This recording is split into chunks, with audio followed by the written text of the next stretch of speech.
Here are 6 players that are almost free in your Dynasty leagues that I think have the potential to help you bring home the championship in 2024 and maybe even beyond. And let's start with Brian Robinson Jr., running back of the Washington Commanders. One of my favorite buy lows in Dynasty right now. He's still only 24 years old. We know he's going to be the workhorse running back here. Antonio Gibson likely gone in free agency. Chris Rodriguez, okay, he's a capable backup, but he's not a guy I'm worried about taking significant work from Brian Robinson Jr. And what I really liked about Brian Robinson Jr. last year, what I saw from him, the kind of evolution, not only he improved as a runner, but as a pass catcher. He averaged almost 3 targets per game last year. If he's going to get that kind of work in the passing game, he's got tremendous fantasy value. And remember, from weeks 1 to 12, he was the RB5 in fantasy football, and then he got hurt, missed some time, and of course that was the end of that. But despite how successful he was last year, despite the fact that he's the clear number 1 running back in this offense, an offense that's probably going to be significantly better because you've got to think they're either drafting Drake May or Jaden Daniels. Either way, it's going to improve this offense. Ron Rivera gone, new coaching staff, new GMs, new ownership. It's going to be a much better offense, a much more fantasy-friendly offense. And right now, Brian Robinson isn't going to cost you more than kind of a semi-early, mid-second round pick. And I would much rather take a chance on Brian Robinson Jr. with my early to mid-ish second round pick than one of the rookies in this year's draft, especially one of the running backs in this year's draft. So if you're an RB2 away from a championship team, go out, get Brian Robinson, offer a second round pick, see if you can get him. He has the potential to be a league winner, not only in Dynasty, but in redraft as well. And he's still young, so he's not a guy who's going to sink your team for the future. Now, if you need a tight end, I think you need to go out and try to get Jake Ferguson. Still only 25 years old, led all tight ends in red zone targets last year. He's in this fantastic Dallas Cowboys offense. I know the Dallas Cowboys and Dak Prescott, they choke in the playoffs every year. Who cares? This is fantasy. It ends in week 17. Dak Prescott was awesome last year throughout the entire fantasy football season. This offense was awesome last year throughout the entire fantasy football season.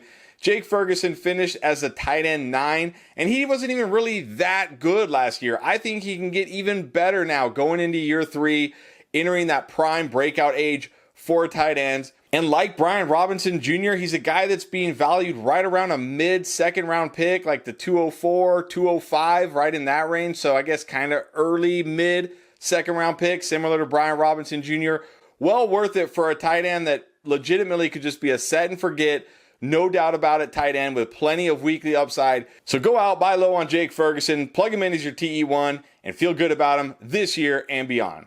Now, a wide receiver that I feel like is always undervalued in all formats is Christian Kirk of the Jacksonville Jaguars. From weeks 1 through 11, he was the wide receiver 22. But remember, in week 1, he had like 1 catch for 9 yards, and that was it. If you take that game out from weeks 2 through 11, he was the wide receiver 15. Absolutely was awesome almost every week of the season last year. And when you look at this Jacksonville offense, Zay Jones, definitely a potential cut candidate. Not saying he's going to get cut, but the potential is there. They could save up to $7 million in cap space by cutting Zay Jones. Calvin Ridley going to hit the free agent market. Is he going to be back? Maybe. But look, when Calvin Ridley and Christian Kirk were on the field together last year, Christian Kirk was the better wide receiver in most of the games. And he's still only 27 years old. He still has another 2 to 3 great years left in him. So it's not like you're selling out just to go win this year and then trying to figure it out next year when, the wheels fall off of Christian Kirk or he's hitting the age cliff.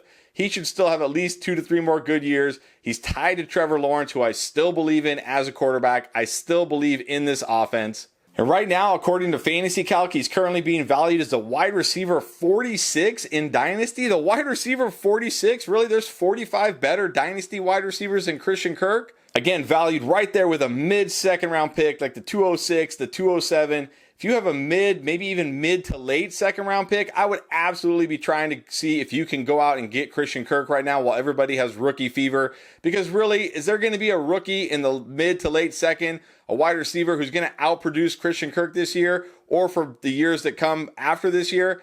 I doubt it. And Christian Kirk has the type of upside where if he's your wide receiver 3 or your flex, the type of upside that can win your league.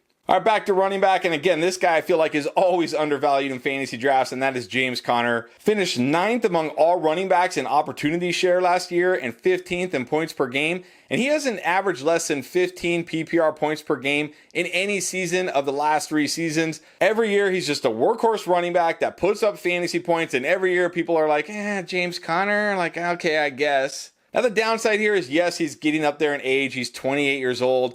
You never know when the wheels are going to fall off, but he's so cheap right now. I think he's worth the risk because we know he's going to be the workhorse running back in this Arizona offense. Kyler Murray fully healthy, probably going to draft one of the wide receivers, Harrison Jr. or Malik Neighbors. Going to be a dynamic offense. And right now he's being valued around picks like the 208, the 209 in rookie drafts. So we're talking about like a mid to late rookie pick for James Conner. I mean, okay, if you're a rebuilding team, you don't want James Conner, but if you're a team trying to go for the championship this year and you have a late-ish second-round rookie pick, go out and get James Conner. If you need a running back, he should help you win the championship. All right, back to wide receiver, and I've talked a lot about Pop Douglas, Demario Douglas this year, but I'm going to keep talking about Demario Douglas because he had a good rookie season. He's a good wide receiver. He's a good player. He was just stuck in a terrible offense. But you look at him last year, he started the season pretty well, 4 catches for 40 yards, first game as a rookie. And then in week 2, he fumbled, was in the Belichick doghouse, finally got out of the doghouse. But when you look at him from week 7 to week 12, he averaged 11 PPR points per game. Now, I get it, 11 points per game, whoop-de-doo. That is not a league winner, not even close. But he scored exactly 0 touchdowns during that stretch. In fact, he scored 0 touchdowns all year because he played with Mac Jones and Bailey Zappi. So if he's going to give you an 11-point floor without even a touchdown, imagine when they get a real quarterback this year because they have the number 3 pick. And they're either going to use it to draft one of these top quarterbacks or they're going to use it to draft a top wide receiver, which is still good for Demario Douglas because he primarily plays out of the slot and could benefit from actually having a number 1 wide receiver on the outside. And then they're going to draft a quarterback later or maybe go sign one in free agency, trade for Justin Fields. They are absolutely going to address the quarterback position. It's going to be better than it was last year. And Demario Douglas showed enough as a rookie that we should expect him to get better in year 2. And you look at this Patriots passing group right now, there is nobody that you have to worry about taking targets. Now, sure, like I said, they could draft Marvin Harrison Jr. with the 3. Maybe they trade down, grab a wide receiver, accumulate more picks. We don't know, but like I said, even if they do, I think it's okay for Douglas because he's primarily a slot wide receiver. Give him an alpha on the outside, and he can be one of these guys, kind of like a Christian Kirk, who picks up, these cheap kind of like yards and receptions with the upside for touchdowns this year. And he's literally being valued like a mid-third round rookie pick. A mid-third round pick. Look, I know Puka Nacua was like a 4th or 5th round pick, and now this year everybody thinks they're going to draft Puka Nacua, but that's a once in like a decade thing. Give up your 3rd round pick and get Demario Douglas. He's going to almost certainly be better than anybody you take in the 3rd round of your rookie drafts. He has a chance to help you win your league, especially if he's your wide receiver 3 or flex like I talked about with Christian Kirk. And then another player I keep talking about is Chigo Okonkwo, tight end for Tennessee Titans. In the 9 games he played with Will Levis last year, he had 6 or more targets in 4 of them and 5 or more targets in 5 of them. And, that's not a ton of targets, but for a tight end, that's pretty good. And remember, this is rookie Will Levis. Now Will Levis going into year 2, new head coach Brian Callahan.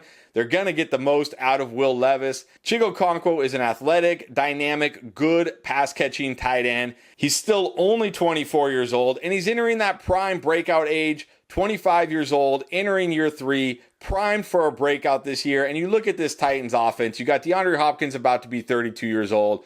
Treylon Burks, okay, maybe this is the year. Maybe they bring in another pass catcher, but Chigo Okonkwo should be a big part of this offense. And again, like Demario Douglas, you can get him for a 3rd round rookie pick. If you're looking for a young tight end with plenty of upside who can help you win a championship, not only this year, but beyond, I love Chigo Okonkwo. I think he's going to be that surprise tight end that nobody is on, who ends up being great this year, kind of like Jake Ferguson was last year. Same age, same breakout year. Go get Chigo Okonkwo for basically nothing, a 3rd round rookie pick, and try to win your Dynasty championship. Now, I talked about a couple wide receivers on here, but we got 4 more wide receivers we think you should be secretly buying in Dynasty. You can find out who they are right here.